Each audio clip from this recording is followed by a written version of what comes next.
You ever hear the expression, "Now you see how the sausage has been made"? Though most of us would prefer to just ignore what actually happens in a slaughterhouse, we blatantly do that when it comes to the NFL. We as fans get caught up in the spectacle and very rarely catch on to what's going on behind the scenes. For good reason. The NFL doesn't want you to know what's being thrown in that billion-dollar meat grinder. And even if you wanted to know, you can't. Let's take a look at the NFL's most closely guarded secrets. And that's coming up right after this. You know what's a bigger embarrassment than being a Broncos fan? Not turning your football knowledge into cold hard cash. That's right, using my code 5points, all first-time users on PrizePicks will receive an instant deposit match up to $100.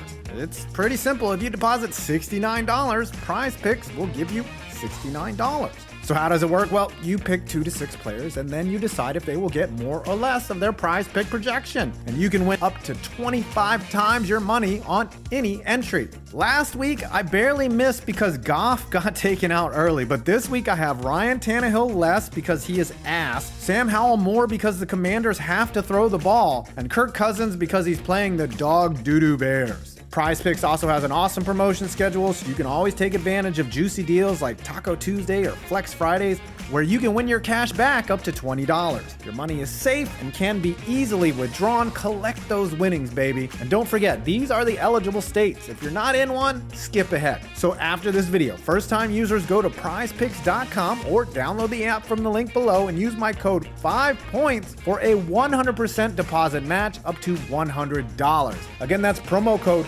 5points on PrizePicks. Their healthcare plan sucks. You would think that in a profession where their employees literally put their bodies on the line for their job, that they would have the absolutely best healthcare plan you could possibly have. Not so fast. The NFL's health insurance is actually very basic and does not cover everything, in particular when it comes to disability. And they really don't want you to know about that. In the new CBA, players are only allotted a max of $4,000 per month, down from $22,000 in the last CBA, and that amount has to be determined by a league-appointed panel. So you say, but a player made millions. Not in all cases. And if an injury is career-ending, not only is a player disabled from their NFL playing career, but they could face difficulty in earning money off the field. The NFL only covers healthcare for 5 years after retirement. And then if a player wants to keep their insurance, the premiums are $35,000 a year afterwards. Many ex-players actually end up getting insurance from the marketplace or brokers, and that coverage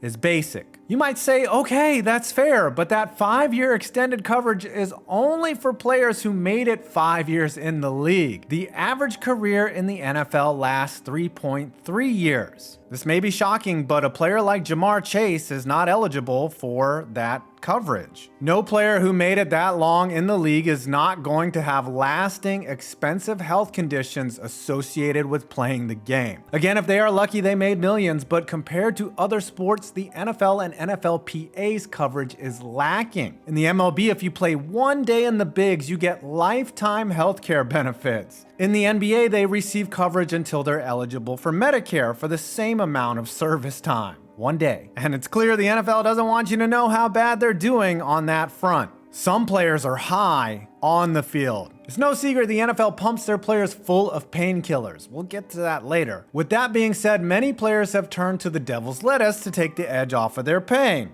Sometimes before the game. My late friend and former co-host Uche Nwaneri told me of a time where he smoked on the way to a game and accidentally was way higher than normal while playing. He said he had a good game though. Multiple players have come out and admitted they played while stoned. Lineman Eben Britton, Le'Veon Bell, shocker, the appropriately named LeGarrette Blount, Kansas City lineman Sean Smith, and Percy Harvin, to name a few. Not surprised by Harvin, by the way. Though you might think it, the new CBA did not completely remove weed from the list of banned substances. Rather, it reduced the testing window so that players could use it during the offseason and reduced the threshold for a positive test. Bet you didn't know that. Look, as someone who has smoked perhaps 1 to 1 million blunts in my life, I'm not going to judge a player for getting high before a game, as everyone is different. However, most people, including myself, are much dumber when high. So if a player runs the wrong route, they might have taken a couple jeebs before the game. And the NFL certainly wouldn't want you to think that that was the reason they fucked up. In-game medical treatments. We all remember Aaron Rodgers looking higher than a weather balloon after a comeback win 5 years ago. And though we all had a good laugh, it still opens up some pretty serious questions as to what's really happening inside that pop-up hospital on the sidelines when a player is inconspicuously sent there. First of all, very little information is ever disseminated from what's going on in the tent or when sent back to the locker room. Typically, only the GM or the owner knows what's going on, and they don't say shit. Additionally, very little documentation is performed despite many doctors being present. That's very intentional. Injury reports only show the bare minimum, as any injury can be exploited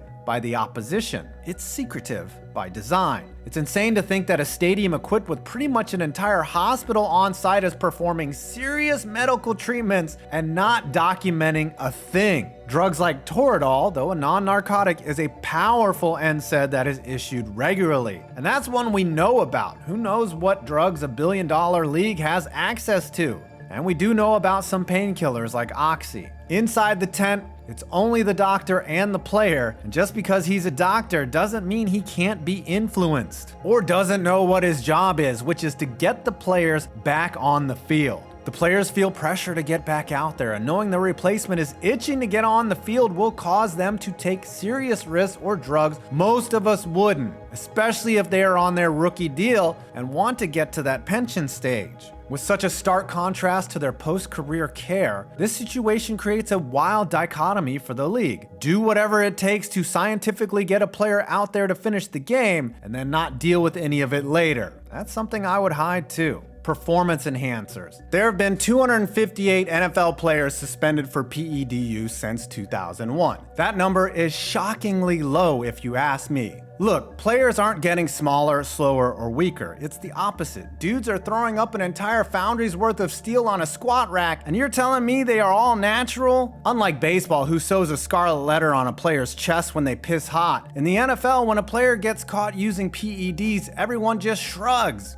You and me included. Case in point, former Super Bowl MVP Julian Edelman started that very same season suspended for PEDs. Nowadays, he's more remembered for commercials and being on podcasts than being a PED user. But bring up three of the greatest MLB players during the 90s, McGwire, Sosa, and Bonds, and the word steroid is the first fucking thing out of your mouth. And then, baseball was very, very good to me is next. The NFL conducts over 12,000 drug tests a year, and those might as well just be a funnel of money to a crony's drug testing company, as less than 1% of players ever get caught. You'd have to assume that a significantly higher portion of the league is using some form of PEDs. I mean, if Julian Edelman's little ass was juicing, probably even the punter is on that shit. And this is all by design by everyone involved. Owners don't want their players being suspended. Players don't want to get suspended. And as fans, we would much rather see our juiced up starter out there than some bum off the street who is too dumb to take steroids. How little cheerleaders get paid. Before we get into the NFL's most heavily guarded secret, let's tackle something that is not very often discussed. The cheerleaders don't make jack. On the low or entry level, cheerleaders make about $22,000 per year. By contrast, most NFL water boys make $56K per year to squirt a load of yellow stuff into Patrick Mahomes' mouth. Many cheerleaders spend about 30 to 40 hours a week prepping, learning their routines, so when the math is all added up, they make about minimum wage. All that to wear minimal clothing in sometimes freezing weather and get yelled at and ogled by some fat dude for 4 hours on Sunday. Oh wait, that's what being a Raiders player is like. In contrast, some cheerleaders actually make a decent wage for 5 months of work, with Dallas Cowboy and Carolina Panthers cheerleaders making on the high end about $75,000.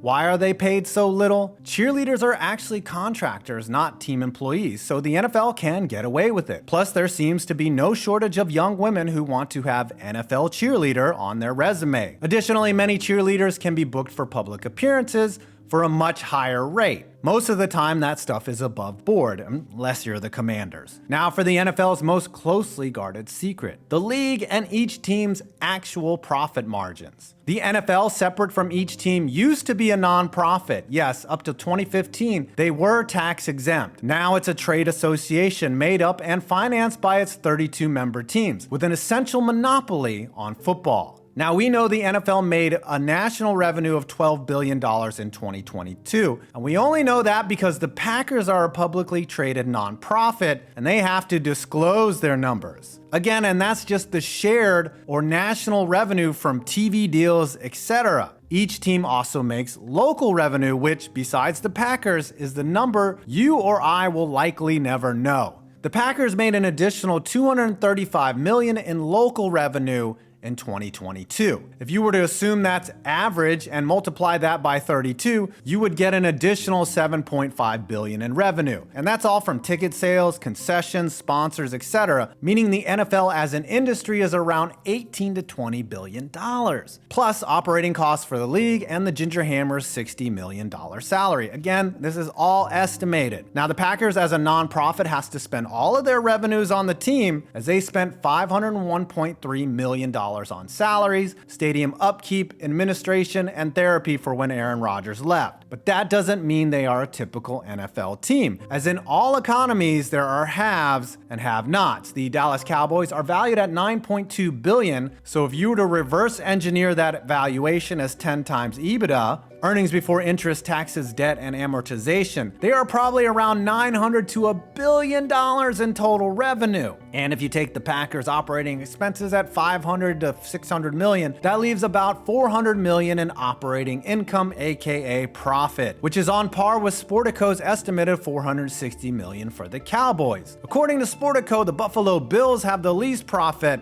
at $65 million. However, again, that's just a guess, as just like us, nobody ever discusses how much they make. I'm willing to bet it's somewhere in that ballpark, but if you think for a second an owner blinks when he pays a star player $50 million a year, when he's sitting on billions, well, then you're just naive. We'll never know the real numbers, and that's all by design. And we still don't even know how the sausage is made. Well, I hope you enjoyed this video, and I hope you learned something. I'm 5 Points Vids, and you made it to my next video.